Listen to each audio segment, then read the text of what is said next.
Screen पर लाइए जरा। अनुप्रिया, पहले तो यहीं से जवाब दीजिए, ये आप कहीं तेजस्वी यादव को फंसाकर उनकी छवि खराब करके ये जो नीट के परीक्षा लीक होने के मामले में जिम्मेदारी सरकार की बनती है, उससे कहीं ध्यान भटकाने की कोशिश तो नहीं कर रहे आप? मानक जी, बिल्कुल नहीं। आप जो नीट के सवाल पे जो हमसे सवाल पूछ रहे हैं कि सरकार के रूप में जो जिम्मेदारी है, निश्चित तौर पे हम लेते हैं कि अगर जब फेलियर हुआ है, ये हमारी साखें कमजोर होती है, सवाल जनता हमसे पूछती है। लेकिन जो आरोप का बात है, हम कतई आरोप नहीं लगा रहे हैं।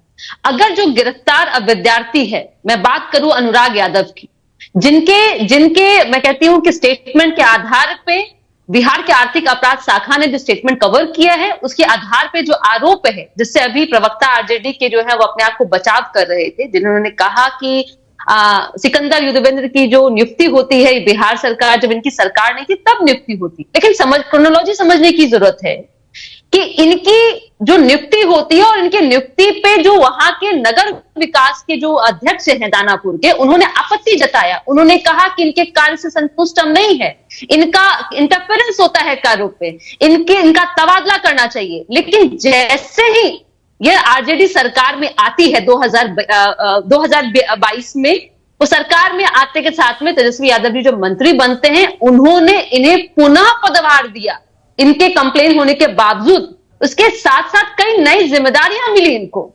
और जब आज सवाल जब इनके हाथ रंगे हैं इस अपराध में, जब हम इनसे सवाल पूछ रहे हैं, तो उल्टा ये हम पे मर रहे। एक कहावत है कि उल्टा चोर कोतवाल को डांटे, कि आप ये तो चोरी भी कर रहे हैं, सीना चोरी भी कर रहे हैं। लेकिन बिहार की जनता, जब तेजस्वी यादव आपके साथ थे आपकी सरकार में, तब आपने सारी जिम्मेदारी तेजस्वी पर डाल दी। मुख्यमंत्री तो नीतीश कुमार थे, अगर गलत हो रहा था तो उसे ठीक कर देते, रोक देते उनको।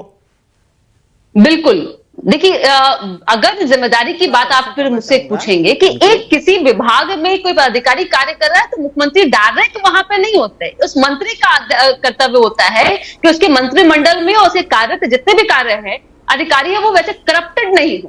लेकिन आप करप्ट अधिकारी को अपने साथ में काम करने का मौका दे रहे। क्यों? क्योंकि वो आपके सहयोगी हैं। और प्रीतम कुमार के साथ में इनका प्रीत इतना है, इनका प्रेम इतना है आरजेडी का, कि मुंह खोलने को तैयार नहीं है। उल्टा ये आज मुझे इनके प्रवक्ता कह रहे हैं कि वहां पे मुखिया जी का किससे संबंध है। किसका संबंध अभी ये लोगों को सामने में पता चला नहीं है। लेकिन आपके जो हाथ रंगे, इस पे आपकी चुप्पी ने साबित कर दिया है कि आपके जो डीएनए है, कि जैसे आपने नौकरी के बदले जमीन लिया था, यह डीएनए आपके सामने दिख रही है कि आपके हाथ जब भी सरकार नहीं, ये डीएनए ये उनके पार्टी का कार्यशैली है। मैं पार्टी की कार्यशैली की बात करूं, ठीक है? मैं तेजस्वी जी की बात है, पार्टी की कार्यशैली है आपकी, है कि कैसे आप सुन लीजिए। और आपने जब पूछा कि सदन के बारे में, कि इन्होंने कहा कि हमारे परसेंटेज अप हुए वोटिंग के, ठीक है, उसको मानते हैं। लेकिन आप अपने आप सीटों को भी देखेंगे। खूब आपने चर्चा की, खूब आपने 17 महीने का ढिंडोरा पीटा आपने नौकरी का। लेकिन बिहार की जनता इतनी प्रबुद्ध है, उसको पता है कि जैसा अभी आपने भी मुझे याद दिलाया कि मानक जी, मुख्यमंत्री तो नीतीश कुमार ही थे, 17 महीने का ढिंडोरा पीट रहे थे। हमने शिक्षा विभाग में नौकरी दी, शिक्षा विभाग में थी, नौकरी आ गई, जो कि शिक्षा मंत्री कार्यरत ही नहीं कर रहे थे। इनका तो सचिव से लड़ाई ही चल रहा था, इनकी मंशा ही नहीं थी। इनको तो अच्छा अनुप्रिया, पेपर लीक पर जरा स्थिति स्पष्ट करिए। पेपर लीक पर जरा स्थिति स्पष्ट कर दीजिए। तेजस्वी यादव चुनौती दे रहे हैं, वो कह रहे हैं अगर मैंने कुछ गलत किया, मेरे सहयोगी ने गलत किया, तो गिरफ्तार कर लीजिए, एक्सपोज कर दीजिए, सामने सबूत ले आइए।